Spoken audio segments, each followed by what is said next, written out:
Bom dia, boa tarde, boa noite, meus queridos irmãos, e a paz do Senhor Jesus Cristo. Aqui quem vos fala é o Everson Emiliano Saraiva, mais conhecido em nosso meio pelo apelido de Sonson. Eu sou o esposo de Fernanda Alessandra, filho da diaconisa Fátima e do presbítero Edilson. Primeiramente eu quero agradecer a Deus, também agradecer a nossa pastora presidente Loide Ramos e ao pastor Gideon Júnior, pela grata oportunidade de estar aqui falando aos irmãos sobre a palavra de nosso Deus. Hoje, eu fui incumbido de trazer aos irmãos o desfecho deste livro de Deuteronômio, que é o capítulo 34, dos versículos de 1 a 12, onde detalha sobre a subida de Moisés ao Monte Nebo, a visão da terra prometida e sua morte. Vamos à leitura da palavra e peço que ouça com atenção a palavra de Deus. Então, subiu Moisés das campinas de Moabe ao Monte Nebo, ao cume de Pisga, que está defronte de Jericó.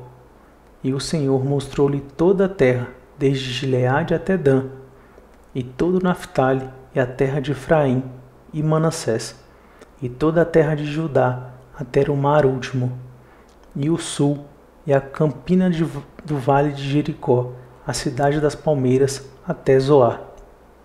E disse-lhe o Senhor: esta é a terra que jurei a Abraão, Isaque e Jacó, dizendo: a tua semente a darei.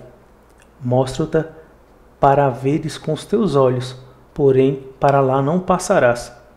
Assim, morreu ali Moisés, servo do Senhor, na terra de Moabe, conforme o dito do Senhor. Este o sepultou num vale, na terra de Moabe, defronte de Bet-peor, e ninguém tem sabido até hoje a sua sepultura. Era Moisés da idade de 120 anos quando morreu. Os seus olhos nunca se escureceram, nem perdeu ele o seu vigor. E os filhos de Israel prantearam a Moisés 30 dias nas campinas de Moabe, e os dias do pranto do luto de Moisés se cumpriram. E Josué, filho de Num, foi cheio do espírito de sabedoria, porquanto Moisés tinha posto sobre ele as suas mãos. Assim, os filhos de Israel lhe deram ouvidos e fizeram como o Senhor ordenara a Moisés. E nunca mais se levantou em Israel profeta algum como Moisés, a quem o Senhor conhecera face a face, nem semelhante em todos os sinais e maravilhas que o Senhor o enviou para fazer na terra do Egito, a Faraó e a todos os seus servos, e a toda a sua terra, e em toda a mão forte e em todo o espanto grande que operou Moisés aos olhos de todo Israel. Irmãos, como vimos durante toda a leitura de Deuteronômio, este livro é basicamente uma recapitulação e uma reafirmação dos feitos e das leis de Deus ao povo de Israel. Moisés foi usado por Deus para que eles não esquecessem das leis de Deus e do próprio Deus em qualquer que fosse a situação. Preste atenção que no capítulo 32 de Deuteronômio, Moisés compôs até uma canção. E aqui, irmãos, vemos que até nisso ele foi usado por Deus, pois até para nós é mais fácil decorarmos uma música, um cântico, com seus compassos, ritmos e melodias, do que decorar algo escrito ou falado. Muitos ali não sabiam ler e nem escrever, e se o povo decorasse uma canção, essa lei seria repassada de geração em geração facilmente, pois Moisés sabia da tendência humana de se esquecer. Dito isto, voltando ao capítulo 34, que é o nosso foco, vimos que Moisés tinha 120 anos quando morreu ali na terra de Moabe, segundo o versículo 7 deste capítulo nos diz. O próprio versículo fala que nunca se escureceram seus olhos e nem mesmo perdeu ele o seu vigor físico. E uma prova disso é o que relata todo o versículo 1, 2 e 3. Moisés sai das campinas do reino de Moabe e, pelo que pesquisei, ele andou cerca de 30 a 40 quilômetros para chegar ao cume de Pisga, no Monte Nebo, que hoje é território da Jordânia. Isto é dito ali no versículo 1. Para que os irmãos compreendam e tenham uma visão melhor, imagine que você saia caminhando aqui da nossa igreja sede no Gama e vá até a esplanada dos ministérios em linha reta. E chegando perto da esplanada, você tivesse ainda que subir um monte de aproximadamente 800 metros de altura. Tudo isso num terreno totalmente seco, pedregoso e montanhoso. Irmãos, 30 a 40 quilômetros, sozinho, sem ter um celular, ligando com um fone de ouvido e ouvindo uma canção ou um hino para passar mais rápido o tempo. Não tinha isso. Eu creio aqui que Moisés caminhou durante esse período pela manhã. Até porque quando ele chegou no monte, a visão que lhe foi dada da terra prometida foi o que ele conseguiu ver. E pela noite não seria possível ver. Ou ele fez essa caminhada durante a noite, chegou cedo ao monte. Não sabemos, isso a Bíblia não nos detalha. Mas Moisés caminhou sozinho 30 a 40 quilômetros e subiu ao monte apenas com a luz do sol ou a luz da lua e os sons da natureza e, obviamente, Deus. Lá em cima, no cume do monte, Deus mostra a Moisés todo o território da terra prometida. E aqui, irmãos, creio eu, que não foi uma visão de Deus. Algo que imaginamos ser fantasioso ou...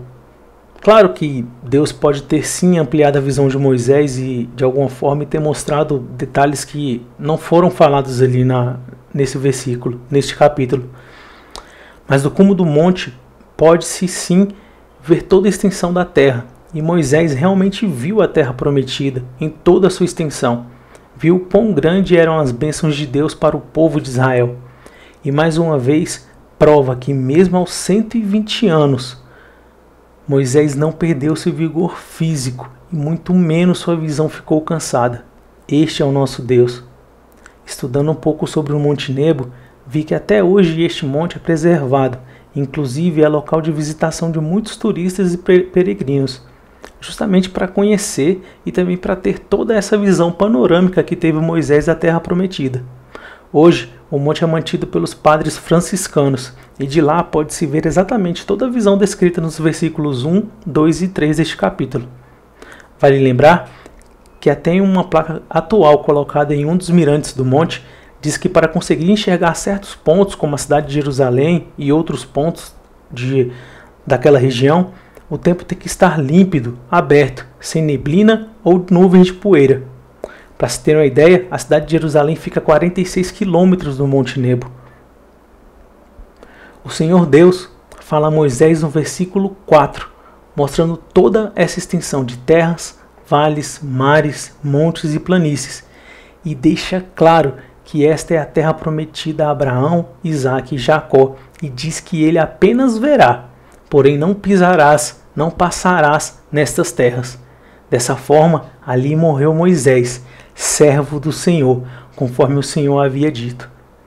O próprio Senhor Deus, assim como diz o versículo 6, o sepultou num vale na terra de Moabe, e ninguém, até hoje, sabe onde é sua sepultura. O próprio Deus o sepultou. O próprio Deus o sepultou. Lendo o original hebraico, e aqui eu agradeço ao pastor Gideon Júnior pelo acesso ao material, vimos que lá também se encontra a palavra e sepultou. Moisés era tão íntimo de Deus, o Senhor, que teve o privilégio de ser sepultado pelo próprio Deus. Vale lembrar que Moisés estava sozinho no monte, somente ele e Deus, e nunca seu corpo ou vestígios deles foram encontrados, nem por pessoas da época, nem por arqueólogos dos tempos atuais. Aí você pode me perguntar, poxa, Sansão, mas se ele estava sozinho lá no monte, só ele e Deus, quem escreveu o capítulo 34? Irmãos, para a gente é indiferente. Tem várias situações, várias interpretações e várias pessoas dizem quem escreveu, mas na Bíblia não diz ao certo quem escreveu. Conversando com o pastor Gideon Júnior, a gente crê que pode sim ter sido Josué, por ter sido mais próximo, e Deus ter revelado a Josué, na verdade, tudo o que aconteceu no monte. Então, essa parte a gente não sabe dizer. A gente crê que pode ter sido Josué, mas como a Bíblia não diz, a gente apenas imagina que seja. Amém? Irmãos, e aqui cabe uma reflexão. Há uma passagem na Bíblia Sagrada que se encontra em Judas, capítulo 1, versículo 9, que diz que o arcanjo Miguel estava em uma discussão com o próprio diabo para decidir quem iria ficar com o corpo de Moisés. E nessa discussão, Miguel apenas repreende o inimigo dizendo: "O Senhor te repreenda". Como citei anteriormente, o Monte Nebo Hoje é local de visitação e para alguns até mesmo de adoração e idolatria. No local, hoje se tem um santuário católico que foi construído em honra a Moisés, ainda no século IV. Você pode imaginar o quão seria adorado o corpo ou mesmo a sepultura de Moisés caso este fosse descoberto? Os versículos 10, 11 e 12 relatam que nunca mais se levantou em Israel um profeta igual a Moisés, a quem conheceu o Senhor face a face, nem semelhante em todos os sinais e maravilhas que o Senhor o enviou para fazer na terra do Egito, a Faraó, seus servos e a toda a sua terra, e em toda a mão forte, e em todo o espanto que operou Moisés aos olhos de todo o Israel.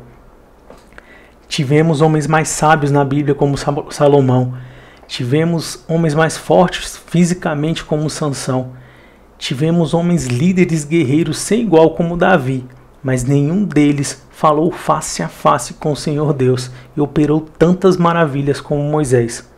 Irmãos, nossa caminhada, nossa missão é um dia poder ter esse privilégio que Moisés teve em vida de falar com o nosso Senhor Deus, com o nosso Senhor Jesus Cristo, face a face.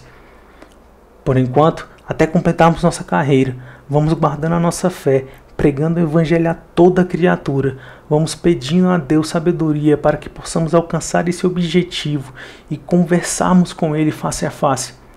Que possamos nos encher de sabedoria divina para seguir os passos de Deus, assim como foi com Josué. Como diz lá no versículo 9, pois Deus tem sempre o melhor para nós. Ele sempre estará conosco e não nos abandonará, seja qual for a situação. Irmão, seja forte e corajoso. É isso que Moisés disse em vida para o povo de Israel e para Josué quando impôs suas mãos sobre ele, para que o povo de Israel visse que Josué tinha a bênção de Deus para liderá-los. Seja forte e corajoso, meu irmão, pois Deus tem bênçãos sobrenaturais e obras espantosas a realizar através da sua vida. Que todos possam olhar para você e ver o quão grande é o seu Deus. Agradeço mais uma vez a oportunidade de falar aos irmãos. A paz do Senhor Jesus Cristo e que Deus vos abençoe.